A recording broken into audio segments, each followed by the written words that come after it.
United States was the wrong one. He regrets that and he has apologised for it.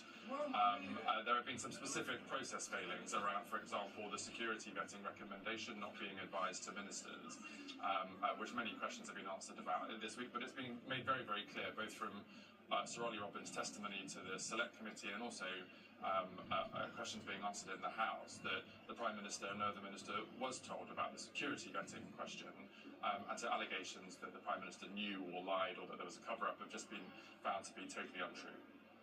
Yes, but my point is that none of the people that I listed actually put Peter Mandelson in the embassy on Massachusetts Avenue.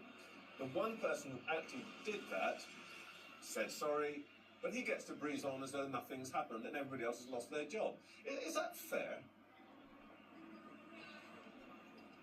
As I say, the Prime Minister's apologised for appointing him, but it's also been very clear that had Peter Mandelson given him the whole truth in relation to questions that were put to him by the Prime Minister's office, and indeed if officials had shared the UK security vetting recommendation, the Prime Minister wouldn't have appointed him in the first place. So the whole situation is regrettable, as you would imagine. But as I say, on these particular questions of whether the Prime Minister had lied or misled the House or had done any wrongdoing here, that's all been shown not to be the case. And we have to be honest. I mean, there are serious process questions here. It's right that Parliament looks at these issues. Yeah, I'm not really asking about the process. I'm asking about what is fair and what is just. Before the local elections, because of course it's a political I'm attack saying from that other parties when great things are happening.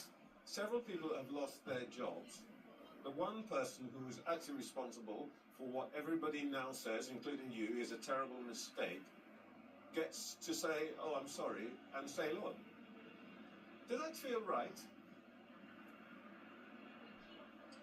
Well, I think I've answered that question, but my point is that there's been no wrongdoing on behalf of the Prime Minister that has been proven. They're all allegations, and as I was just saying, whilst there's important process questions there, and it's right that Parliament looks at those, there's no denying the fact that in this pre-election period, opposition parties want to try and make as much of this as possible, and that's why they've accused the Prime Minister of things that have been shown not to be true, when we're getting on with great things from the Renters' Rights Act to the Employment Rights Act, protections coming in for people in private rental or in insecure work. NHS waiting lists are down to the lowest they've been in 3 years. A&E waiting times are improving.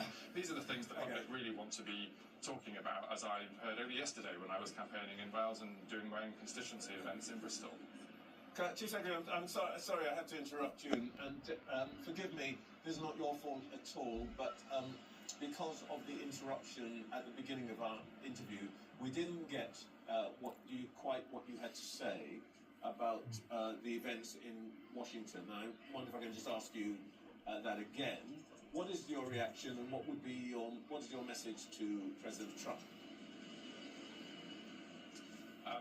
What I said at the start was that obviously the scenes were remarkable overnight and would have been deeply troubling for everybody involved. I know that the British Embassy staff and others who were there are very grateful to the US Secret Service for the action that they took.